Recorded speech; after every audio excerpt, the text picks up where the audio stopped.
Hey, and welcome back. Today we are with registered massage therapist Mark Dwyer. Mark has been in RMT for over 10 years, and with all his knowledge, he is on the show to talk to us about the vagus nerve.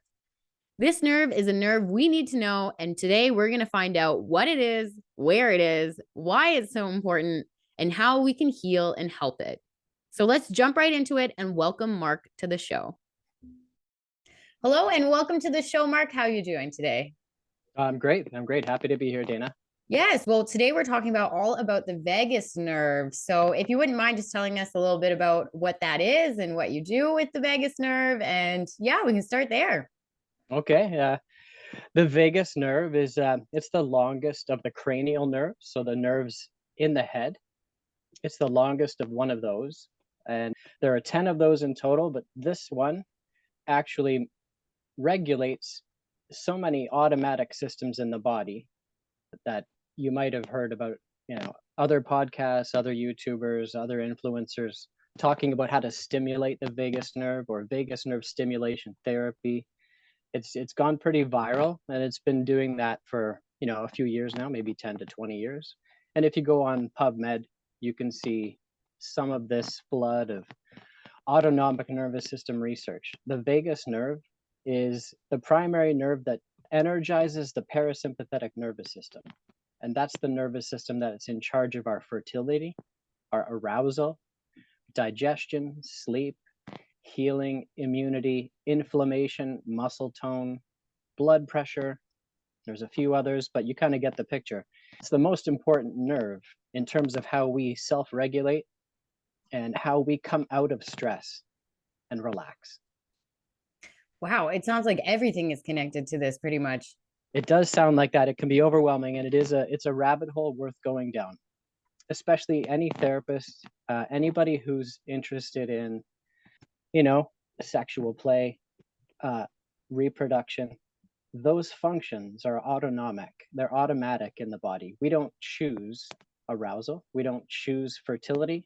It's a byproduct of healthy autonomic nervous system function, and the vagus nerve is the superhighway for the self-healing branch of that nervous system that controls our fertility.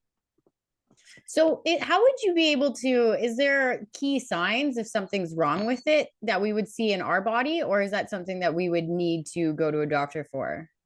Well, you don't need a doctor to get an opinion on yourself or to interpret symptoms that you might have. If you have any symptoms like difficulty sleeping, difficulty relaxing, slow wound healing, poor digestion, all of these symptoms would come as a result of imbalance in your autonomic nervous system.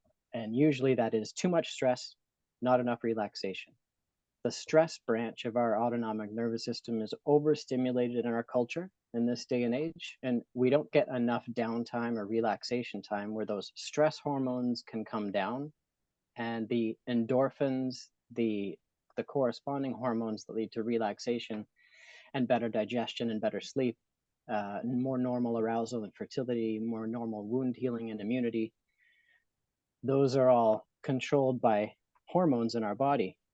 If we don't have access to relaxation because the vagus nerve is underactive or not stimulated often enough, then we'll have symptoms in those functions. So anybody who has difficulty sleeping and poor digestion, they know it. And they might start to realize over the years, certain things go hand in hand with that, and certain things help them out and help them sleep better and help them get better digestion. And one of the ways you can do that, one of the ways to improve all of those functions, is to learn self-stimulation of the vagus nerve. That's what I do in my practice as an RMT. I help stimulate the vagus nerve. I help turn down the stress level so that the vagus nerve can stay active more often. And that's what leads to better self-healing for anyone's clients. I happen to be in rehab, so I'm helping people's self-healing systems stay on more often between treatments by using the vagus nerve and what I know about it. So I feel like vagus nerve is very important, but I haven't heard too much about it for some reason when it comes to this. So it's quite interesting how important this is and how many things are connected to it. It's vitally important. If you're interested in longevity or performance or quality of life, and you do just a little research into the autonomic nervous system or self healing, or just put in vagus nerve into PubMed or YouTube and just start watching lectures, watching free content, you'll quickly realize how much information is just sitting there, just at your fingertips. But most of us are distracted by our jobs and our favorite outlets, and we're in our little ruts, and we all have our little blind spots. And don't feel alone, because the mainstream healthcare system has a blind spot, Hmm. has many blind spots. But this information happens to be, in my opinion, so far still in the blind spot of the mainstream healthcare system. If you want to help somebody heal themselves, and you don't help them reduce their own stress so that their vagus nerve can energize and activate their parasympathetic nervous system, they won't heal quickly or efficiently. They'll remain stressed. They'll continue sleeping poorly, with possibly with poor digestion and poor markers in the other functions that the vagus nerve controls. Yes. And so you say that we can stimulate it. And is it just predominantly just reducing your stress levels at home, or is there other ways that you can stimulate your vagus nerve? Your vagus nerve will become more stimulated more often on its own if you do those things. Your body and your nervous system is engine is designed happens to have the capacity for self-stimulation. But if there's so much stress or there's so much chronic pain that um, you don't get relaxation often enough, people can slip into a condition called sympathetic upregulation. And it's just like, imagine someone put a brick on your gas pedal, but you still have to commute. So people tend to live in this kind of baseline level of high elevated stress hormones, and we just get used to it. We're all used to it. It happens to me too. So, but nowadays, more and more biohackers, more and more healers, more and more influencers they're discovering that you can learn little tricks to stimulate that vagus nerve without changing your lifestyle yet. Maybe you haven't figured out how to feel more relaxed more often. Maybe when you try to meditate, it's frustrating for you and it just doesn't work. There are little tricks to bypass that condition that you can be in. For example, I just learned on last weekend at a workshop, if you press your eyeballs gently but firmly, take a few breaths, you leave it there for 20 to 30 seconds, your vagus nerve gets energized. That's not the most practical way to go through your life, is pressing your eyeballs whenever you feel stressed out, but that will help. There are also reflexology points people can learn on their body, and stimulating them with your finger and your thumb or a pencil can do that. Acupuncture points can do that. I use devices that locate the acupoints and that reset the electrical activity there and help reset the autonomic nervous system while it's happening. So the stress hormones start to drop off and the other hormones start to kick on, because the vagus nerve is activating, because the opposite branch of the nervous system, the stress system, is being suppressed. So it's valuable to learn ways to improve your stress level in your life. It's also valuable to learn ways to interrupt it, maybe when you're not having a perfect week at managing your stress. Maybe managing your stress in deadline week is not possible. There's other ways to help yourself, and it's really a rabbit hole worth going down for anybody who's interested in feeling better, having better immunity, um, feeling more relaxed more often. Well, you mentioned that it's very connected to our pleasure. And would you be able to expand a little bit more on that as well? Sure, yeah, it's so sexual arousal is regulated by the vagus nerve and the autonomic nervous system. People might think that the stress system might be involved with getting aroused, because maybe when we think of being aroused, our breath, our respiration rate might increase a little bit. Our body temperature might fluctuate a little bit, blood pressure fluctuates a little bit. But ironically, it's the relaxation branch of that autonomic nervous system inside of us that allows us to feel arousal. If that system cannot activate because of chronic stress or pain, you may feel a reduced sex drive. You may feel less sexual. You may feel less pleasure until something corrects that balance in your internal stress system. That autonomic nervous system balance is called autonomic tone. Now, autonomic tone is when you can easily switch back and forth between these two branches of the autonomic system. They should take turns in our life. We need that stress response, but when it's chronic, it interrupts the other half of our nervous system, which happens to involve everything we talked about: digestion and arousal, fertility, self-healing, blood pressure, muscle tightness in our body. It's all controlled automatically for us by one half of that system. So to become aroused, we need to be able to activate that relaxation branch of our autonomic system. Now, to enjoy arousal and to achieve orgasm, you need the sympathetic nervous system to reactivate and get active and stay that way. And you need to be able to access both, or you will have either a lack or a difficulty being aroused, or a lack or a difficulty achieving orgasm.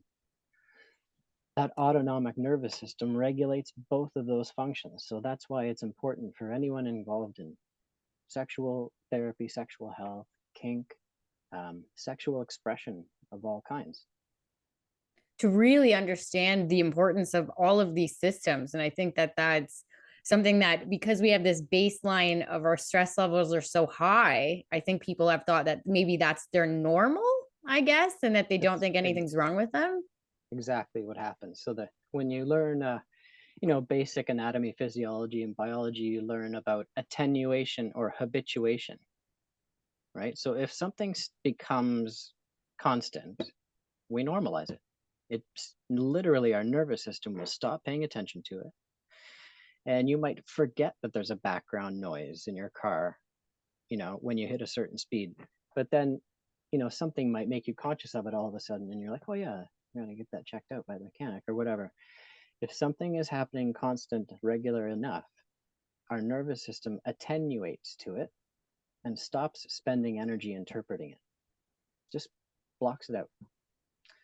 So that's what happens if our stress levels become high enough, often enough. We get used to that. We start to, adapt to that. It's called habituation or attenuation. And we take it for granted that that's how we're supposed to be. And usually it's not a problem until, the second half of life. And then it can sometimes be too late to fix some of the side effects of chronic stress by then. Often people end up being medicated to kind of control those parameters, like high, constant, elevated blood pressure. So maybe instead of assuming that we're lacking a medication, we might be lacking stress management techniques and coping mechanisms and awareness of some of the triggers that are changeable in our life that are keeping us highly stressed. Some of these things are changeable. Over time, it's helpful to learn them, but it's also helpful to have little tricks and hacks to be able to bring yourself out of it temporarily, just so you can finish your Tuesday and then, get on with your self-actualization project on the weekend when you have time, and where you can really make long-term changes and think about that.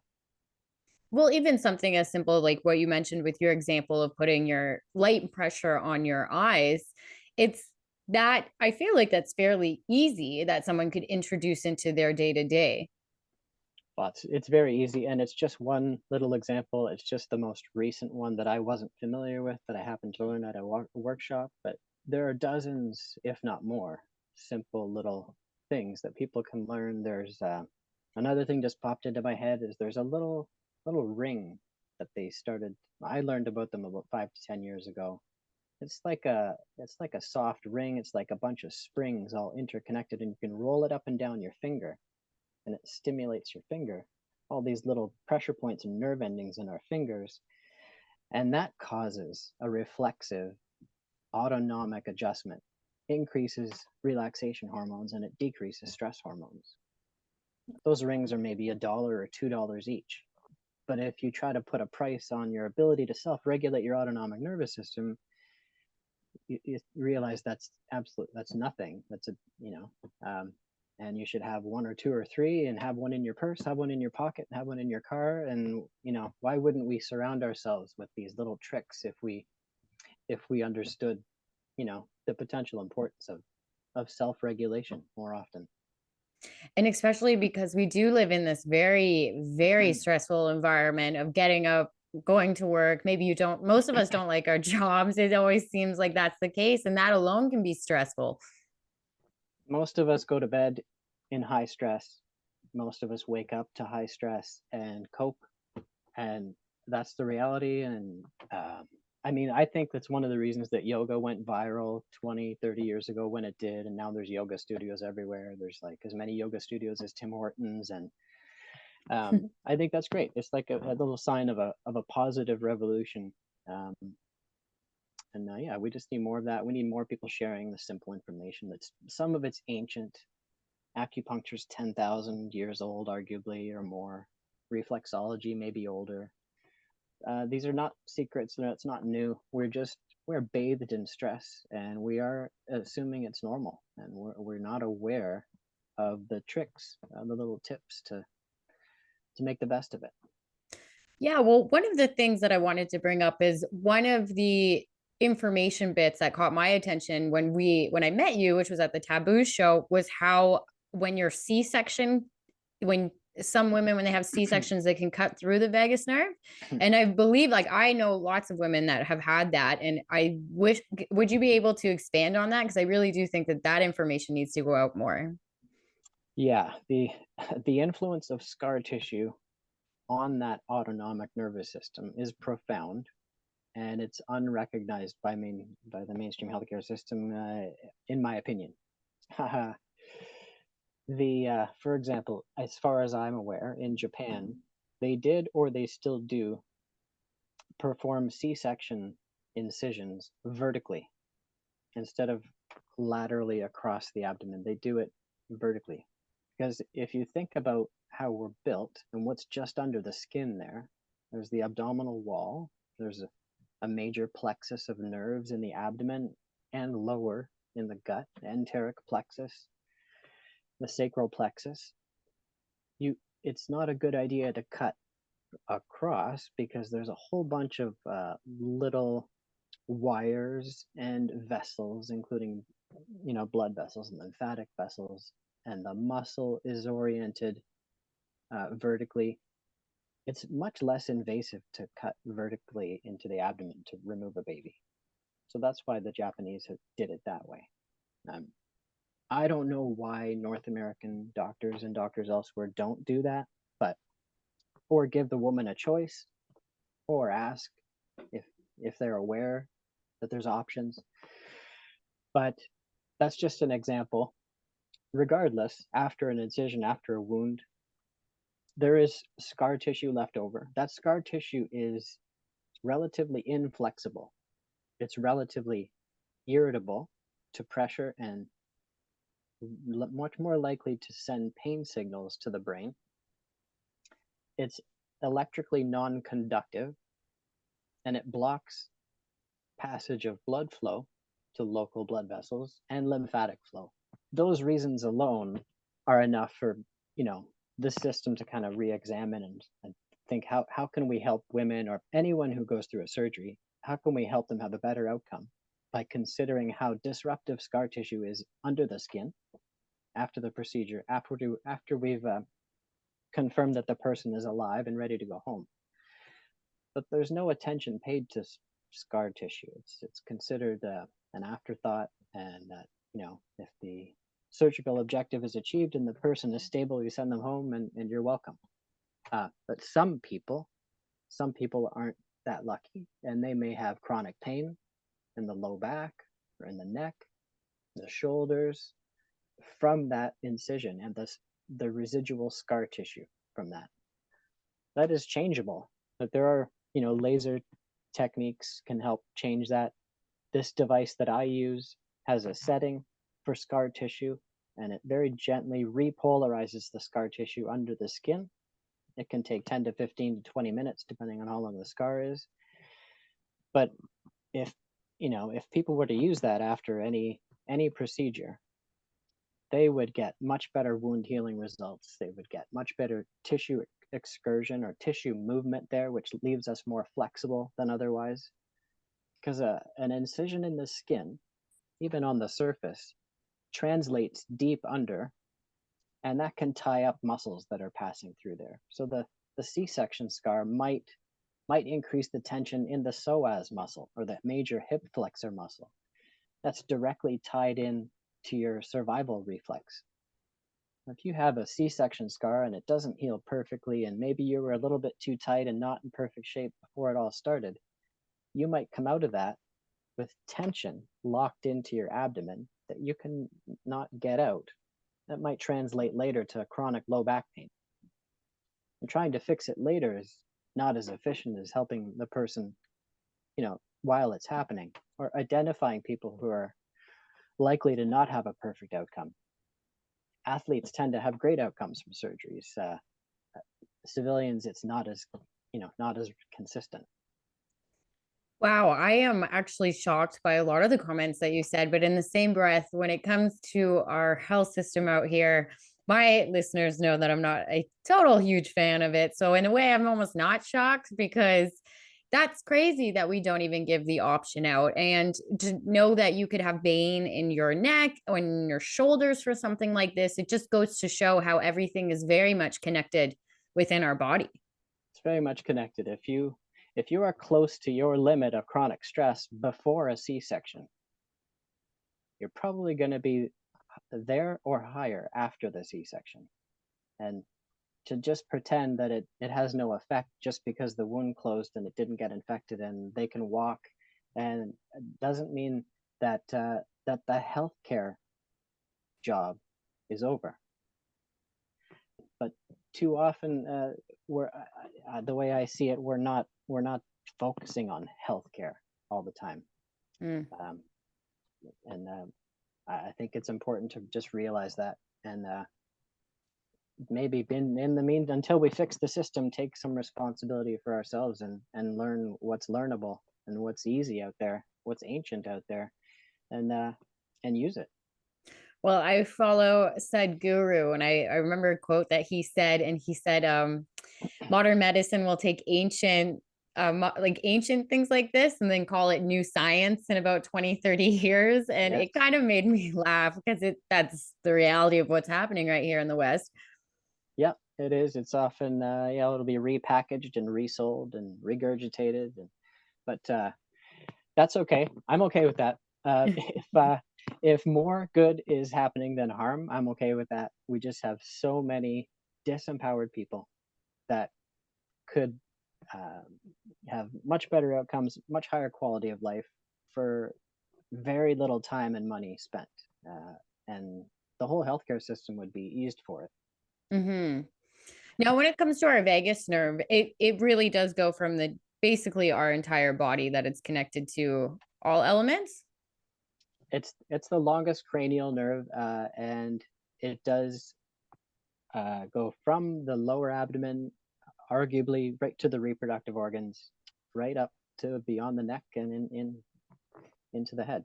With this information, you learned it, so you're a registered massage therapist. I'm wondering why this information doesn't really translate into other forms of healthcare. Yeah, well, unfortunately, I learned much of this in almost in passing as an RMT in massage school. So much of this awareness and clarity, I guess, the clarity I gained from attending workshops from a company called the Center for Pain and Stress Research. It's now primarily a research body, and they are publishing studies on the vagus nerve and pain to try to expand our awareness and to build on our ability to manage pain and reduce stress in the body to facilitate self-healing. So I've learned much of what I'm discussing with you today, and I'd say 80% of what I know that that led to our chat and led to this invitation is learned from the Center for Pain and Stress Research. The headquarters of them are in Etobicoke on the lakeshore, just outside Toronto. Oh, wow.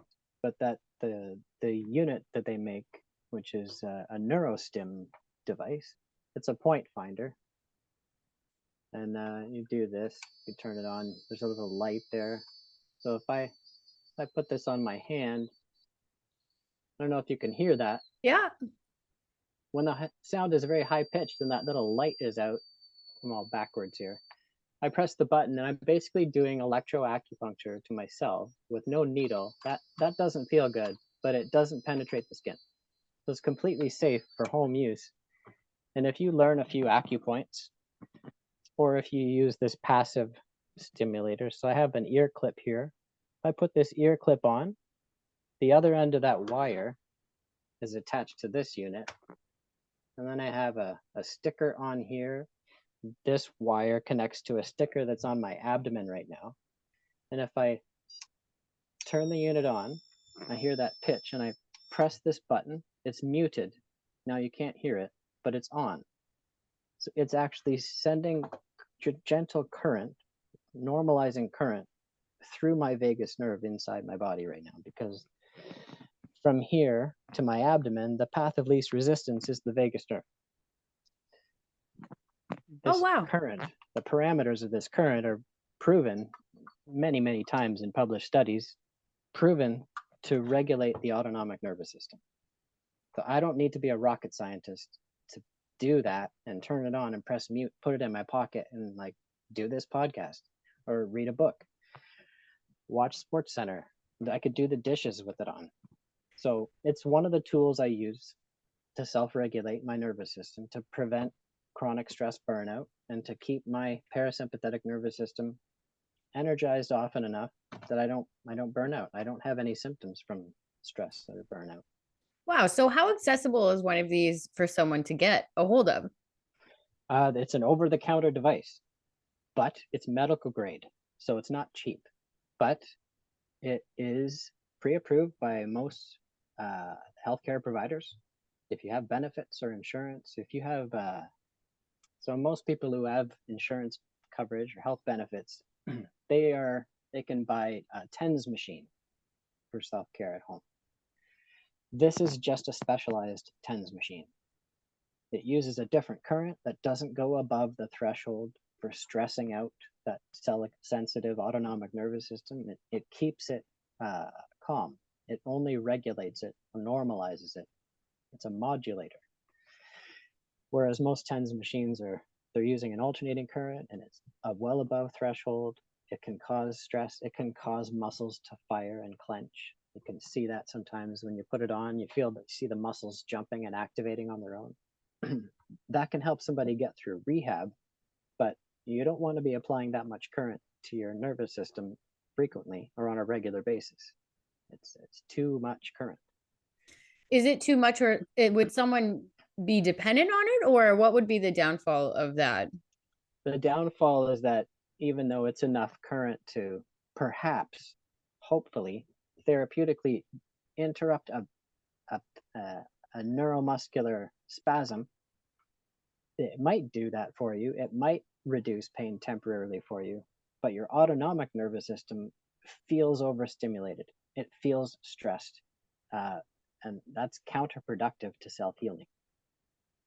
Wow. So these are very like holistic things that you can do in your own home when it comes to this stuff. Yeah, it is holistic in that it's essentially acupuncture with some additional functions and this passive, safe, simple application. So yeah, these devices have changed my professional life and they've changed my personal life in terms of my health and my immunity, my ability to heal from minor injuries and stay stay balanced. Yeah, wonderful. Well, when it comes back to the vagus nerve, like, are there key concepts that you really want people to understand about it? Well, I think we kind of covered it, but if um, I kind of see the vagus nerve as metaphorically like the fountain of youth that we've all been looking for. It's, when I first heard about the metaphor of the fountain of youth, I kind of thought maybe it's a geographical place we're all looking for, and then I realized as I got older and did more reading and stuff, it's a metaphor. It comes from within, and they might be talking about one of the glands in the body, and it might be the pineal gland, it might be the pituitary gland, it might be the several glands in the body, and I don't know about all that. I didn't get to the bottom of that riddle, but I do see the vagus nerve and the autonomic nervous system, the two halves of which are the stress system and the relaxation system. The relaxation system turning on often enough is the fountain of youth because it regulates self-healing, regulates tissue healing in our body. That's essentially all we're doing. As we go through life and we experience stress and we take on little injuries and we accumulate little scars and patches of scar tissue. If we can maintain our ability to self-heal all the time, indefinitely, we will age very gracefully and slowly. If we don't, if we cannot initiate self-healing, these things will add up faster and our quality of life will drop and it'll be measurable in diagnosable disease. Well, what I find interesting is that scars really hold on to almost memory. Like they are there. And I do believe that we kind of overlook scars as, oh, no big deal, it's just a mark. But really, there's a lot that can tie back into that.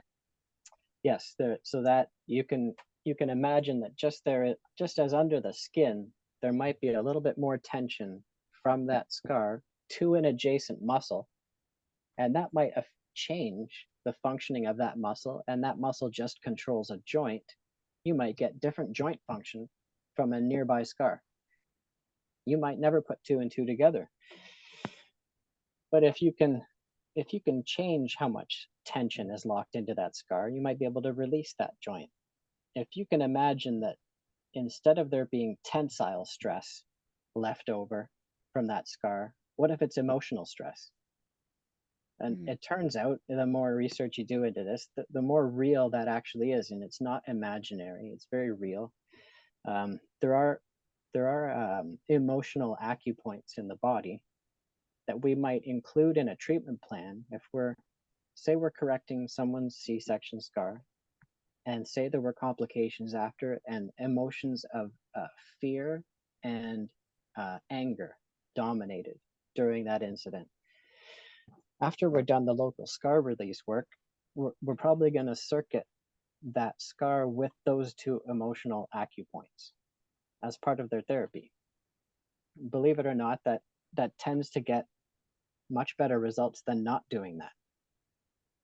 Sometimes when we'll treat an acupoint on someone, they won't feel anything. They'll just feel like the gentle pressure of the tip of the device. Sometimes it feels like we're inserting a hot needle there, but the pressure isn't different. It's just the way that the electrical interference under the skin is causing pain receptors to tell the body that there's discomfort, there's a little pain there. Usually in real time, within 30 to 40 seconds, that sensation resolves. Wow. It goes away. That doesn't mean the therapy is done. That doesn't mean this person is reset forever. They might benefit from some manual work and stretches after that. I recommend yoga for everybody to keep ourselves flexible and stretchy enough. But sending the electrical current through the scar tissue and helping the body be looser, be less restricted, and have less electrical interference inside of ourselves helps the autonomic nervous system achieve self-regulation better. Well, this is kind of, it reminds me a little bit about grounding, the whole concept of putting your feet on the ground and getting your excess energy out that way as well. Dana, I'm grounding right now. I have. Oh, really? Nice. I have this. Oh my gosh. I have an ankle strap on, and that's on my ankle. I sleep with that as often as I can. Mm-hmm. I just got off the road and landed here and set up the laptop, and I thought, why don't I ground and why don't I put this thing on? I don't do a lot of podcasts. I'm a little nervous, so You're Yeah, doing great. I encourage anyone who will listen to these concepts and for whom it doesn't trigger their aluminum hat kind of reflex. I encourage, if you're interested, if you heard of grounding, I encourage you to learn a little bit about it and just do it. If you've heard of vagus nerve stimulation, I encourage you to follow the rabbit hole and start experimenting with it. Nothing bad can happen from this. It's the fountain of youth. It's the secret to being resilient, to coping with stress well, and to healing well and having high immunity, having better blood pressure, having better digestion, having better sleep. There is no downside to learning about it or experimenting with it. No, like this all sounds amazing. And even to the point about the scars with the slight tension, something that I learned in yoga was about fascia. So, like that little, I guess it's above the muscle, but below the skin. And if it's tense in one area, it can have you imbalanced in other ways. And we get kind Yes, of confused about that as well. absolutely. And that will have an influence on someone's overall autonomic tone, which therefore affects their arousal, or it affects their fertility. It affects their ability to orgasm. These things, they're far more influential than anyone has been led to believe, and it's worth educating yourself and starting to open your mind to it and tinkering with it. Scar tissue it's insidious, really. Less is more with scar tissue. Anybody getting tattoos and piercings for fun, reconsider. Learn learn techniques that help you normalize the tissue under your skin after you do it, because it's scar tissue. It's beautiful scar tissue. Interesting actually about that, because I think that people don't understand that this is also fairly new, I guess, when it comes to tattoos for me as well, of understanding that even that is a scar tissue and you're just kind of doing it to yourself. Well, yeah, you just described a little bit of how where the fascia is and what it's doing, and it's between the skin and the muscle. It does wrap every muscle. It wraps every bone and nerve and organ, and it's under the skin. All these layers are supposed to glide and slide over each other in 4 dimensions, up and down and laterally. Anything that causes a restriction in that flow and that excursion leaves you tight. Well, If I puncture an area this big on your back, on your spine, perhaps, because that's a favorite target for tattoos, with 10,000 puncture wounds, is that going to improve or inhibit fascial movement on your spine there? Is it yeah. going to, yeah, is it going to reduce or increase your stress level? Is it going to increase or reduce nerve conduction there, or lymphatic flow, or microcirculation?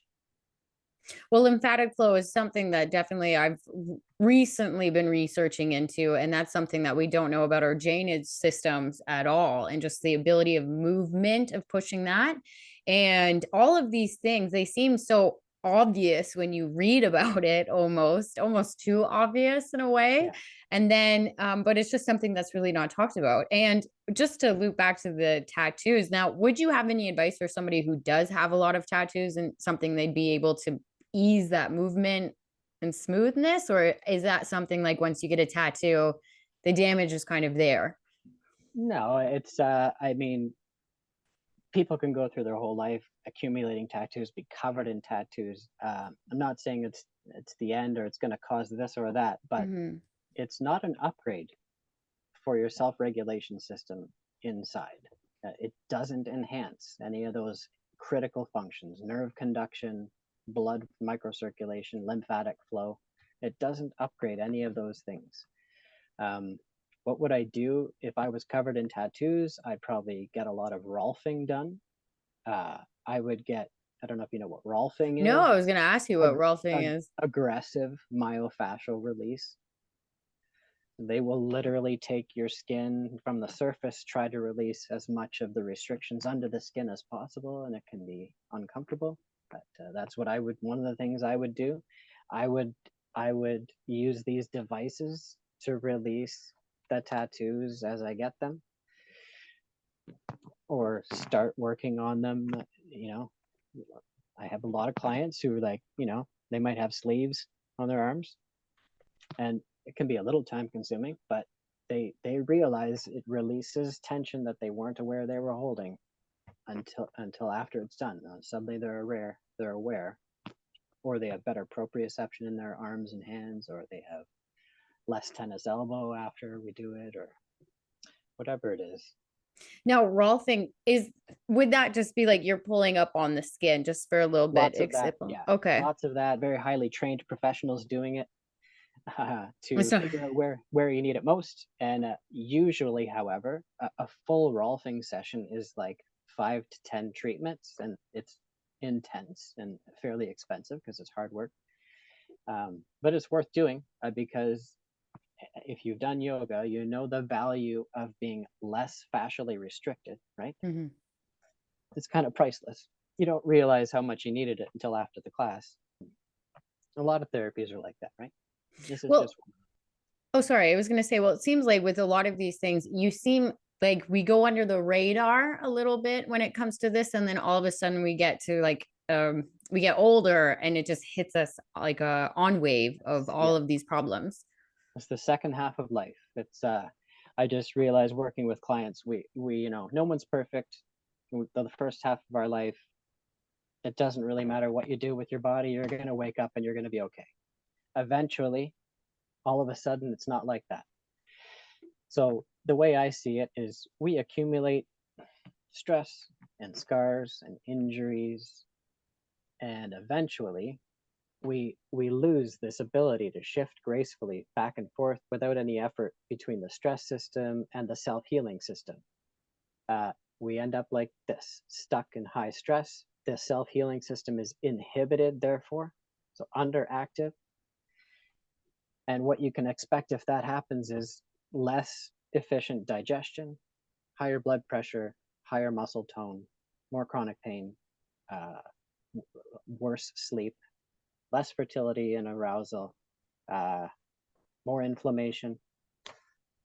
There's quite a list of things you can expect. There's quite a list of systems that are regulated by the vagus nerve, and you know it's worth learning about it. It's worth tinkering with it, and that's why I was kind of interested in what you do, using kink, using arousal, using sexual play as therapy. Mm-hmm. Um, that that can be effective in achieving self-regulation for people in because it's therapeutic. Well, even I was thinking about the Rolfing and just pulling in things, and I'm thinking of specific like BDSM and kink activities that are a little bit more hands-on and more rough. And it Yeah. really is getting like you really are pulling on the skin. And I think people don't understand or maybe not realize how important that is of just releasing those inside tensions. And I'm very interested in looking into this, and I'm definitely going to be looking up Rolfing after this.